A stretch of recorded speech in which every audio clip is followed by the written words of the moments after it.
Maginhawa at mapagpalang buhay na naman ang bati ko sa inyong lahat. Sa inyo man napapanood ang videong ito.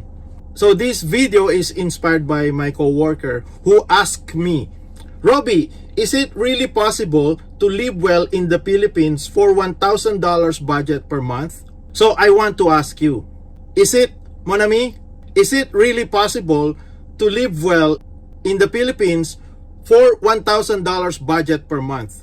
We will break down the numbers, and that is the topic of our conversation for today's video.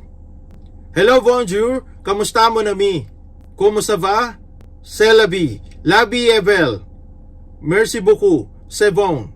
Alam mo mon ami, ako napapaisip. Kasi dito sa North America, yung $1,000 mo, yung $1,000 natin barely covers rent. But in the Philippines, you can actually live well with that. So I'm not saying this as some big retirement guru, but this is just based on my opinion and my experience. So, pag-usapan natin kung hanggang saan makakarating yung $1,000 natin, kung iyan ay gugugulin natin sa Pilipinas as our retirement fund.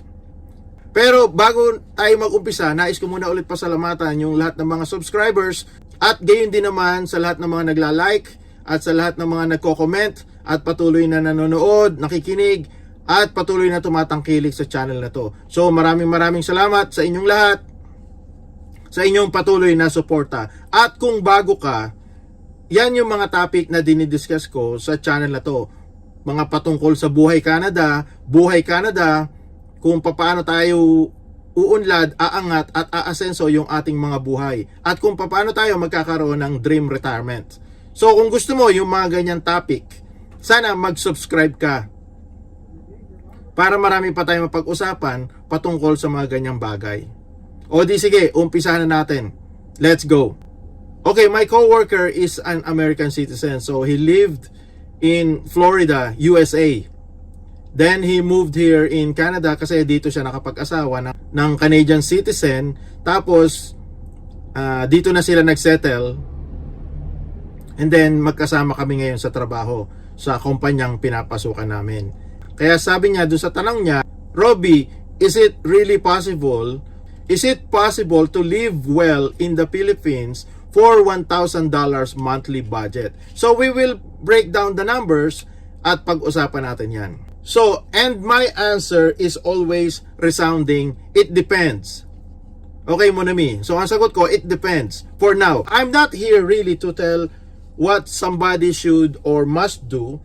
I just want to share my take on it. Kasi baka makatulong to sa atin or sa'yo, whether you are just daydreaming about it, about retirement, or about living well in the Philippines, or already in the planning stage of your retirement, just like me.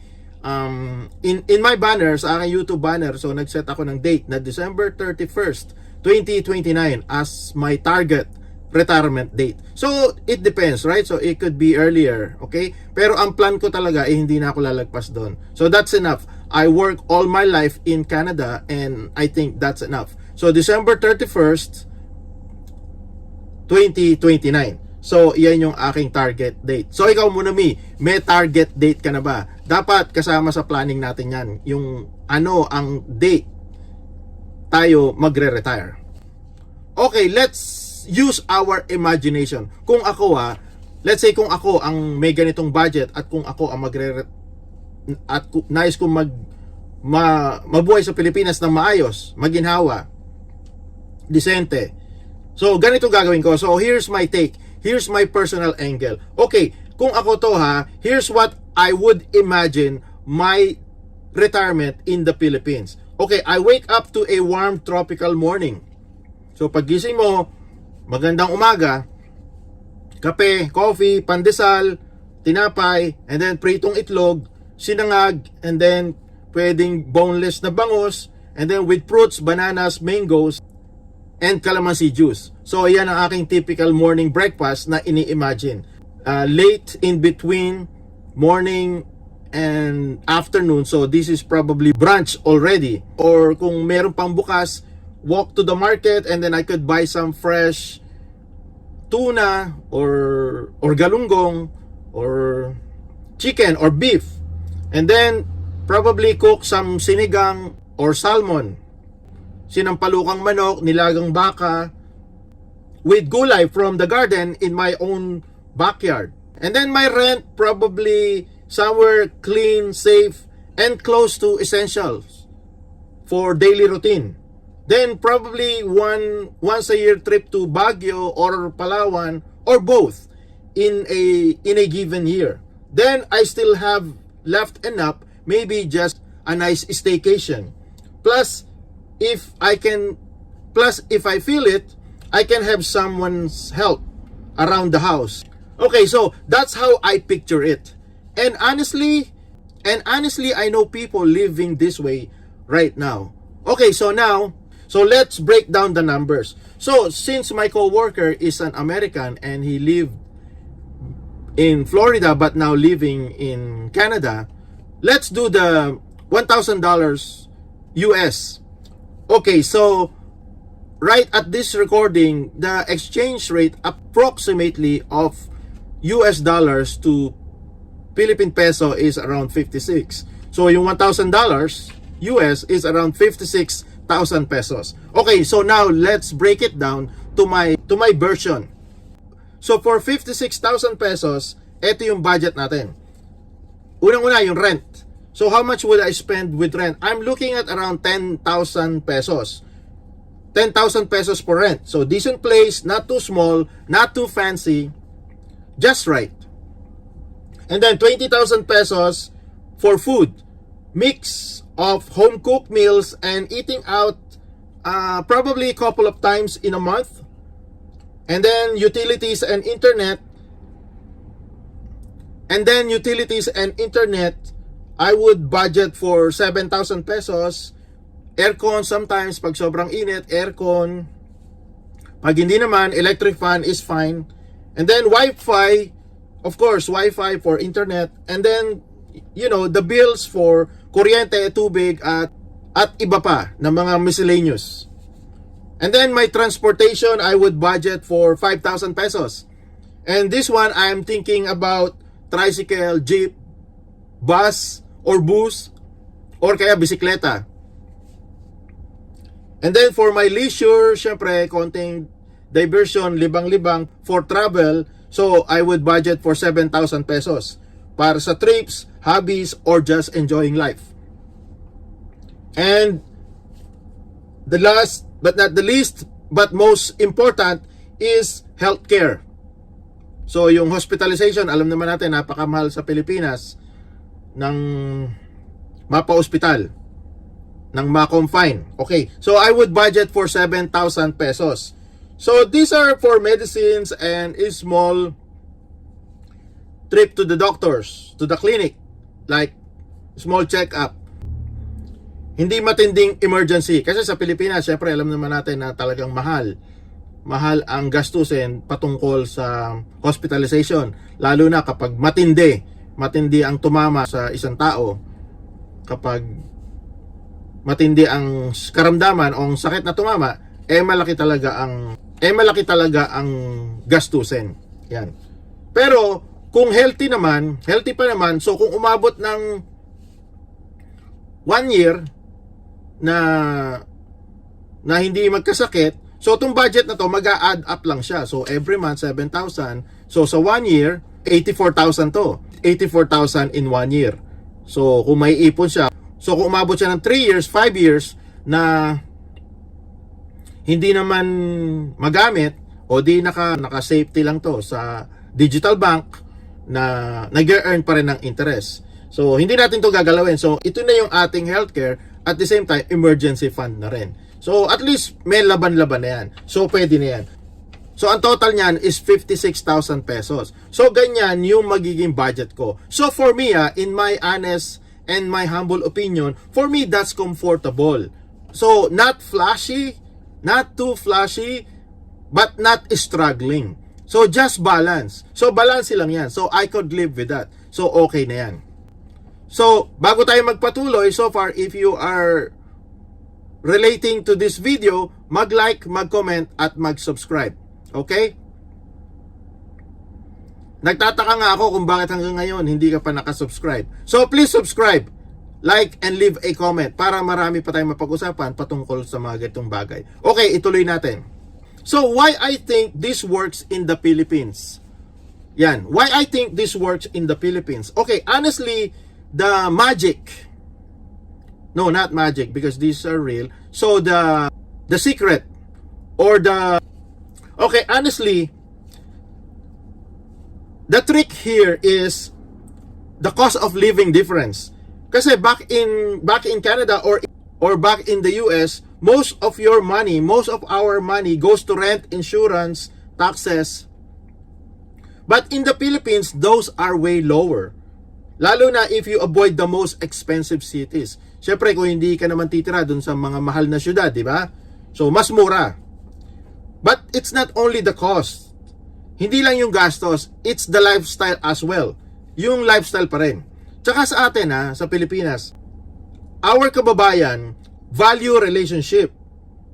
Our kababayan value relationships, not just career titles.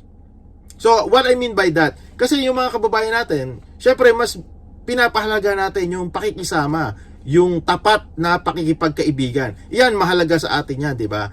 Yung iba may pinagsamahan, di ba? Sabi nila, iba yung may pinagsamahan. Kaya ayan, napakahalaga sa atin, sa ating mga kumpare, kumare, kaibigan, mga mahal sa buhay, kamag-anak. Iba may pinagsamahan. Kaya ayan, is still our tagline in the Philippines. So, and you can actually live at slower pace. You can slow down, enjoy life, and still feel comfortable. So, this is just my view, but I feel like in the Philippines, you get more life for every dollar or peso you spend. So, example, in Mang Inasal for 99 pesos, makakakain ka na ng isang pirasong manok, isang order ng rice, tapos may sabaw pa. Ngayon, kung dagdagan mo, edi 139, picho, mas malaki yung piraso ng chicken. Or sa Jollibee, you can get it for less than 100. As a matter of fact, 99 pesos, meron ka ng isang chicken, isang rice, at mesos na. So, paminsan-minsan, makakatipid talaga kung gano'n ang magiging budget natin, di ba? But not all the time. Syempre, pwede ka rin naman talaga magluto sa bahay ng mga paborito mong pagkain. But, like I said, our dollar in the Philippines goes a long way. Okay, now, pero eto yung reality check.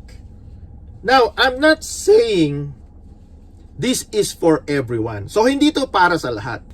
So, this is not for everyone. Kasi, so some people maybe want a luxury condo in BGC, in Makati, or in Quezon City with a driver, or sometimes with maid. So, obviously, that budget would not cut it. Hindi enough yun. Siyempre, pag sa mga ganong high-end luxury lifestyle ang ating pangarap. So, that would not be enough. That would be a topic for another video, for another time. But for now, ito, budget meal to, ang pinag-uusapan natin. So, pero, for me, if you're okay with adapting, choosing the right place, and living but still comfortable life, it's more than possible. Okay, now, who I think this works best for? This budget works best for OFWs coming home with retirement savings but wanting to stretch their money. So siguro yung iba sa inyo alam na sa mga nakakapanood ng mga dati kong videos, kasi ako dati OFW sa Kuwait. Sa Kuwait ako nag-umpisa bago ako nagpunta ng Canada. So I will never forget that. I will never forget my humble beginning as an OFW. So right now I am a former OFW. But like I said, I will never forget my humble beginning. Nakatatak na sa akin yan. So lagi ko yung naalaala na nagsimula ako sa Kuwait bago ako nakarating dito sa Canada. Okay. And then dual citizens or foreigners with fixed pensions. At doon sa mga digital nomads earning online in US dollars, Canadian dollars, Great British Pounds or Great Britain Pounds at sa mga Euros. Yung mga kababayan natin sa Europe, sa Italy, ganyan. So, this can work for them. This can work for us. It also works for couples. Two people can share cost and live even better on $1,500 or $1,800 a month per month. So, $1,500 US dollars to $1,800 US dollars per month for couple with your significant other. And that can make your life even better. More travel, more comfort, and more options. Yan. That's how I perceived it. Ganyan ko yan nakikita. Kasi syempre, ngayon, naalala ko, di ba? Kasi dati naman akong nagbibisikleta. Dati rin ako nagta-tricycle, nag-jeep, nagbubus, or bus. So, wala naman na bago. Ganun pa rin naman. Nakarating lang ako ng Canada. So, I can do it all over again if I have to do it. Para sa akin yun, di ba? Para sa akin yun. So, kaya ko pa rin talaga magbisikleta, mag-tricycle, mag-jeep, mag-bus, or mag-bus. Kung kinakailangan. Bakit hindi? Ginawa ko naman dati yan. Ayun. So, okay, so what is my final thought? So, can you retire and live well in the Philippines on $1,000 monthly budget?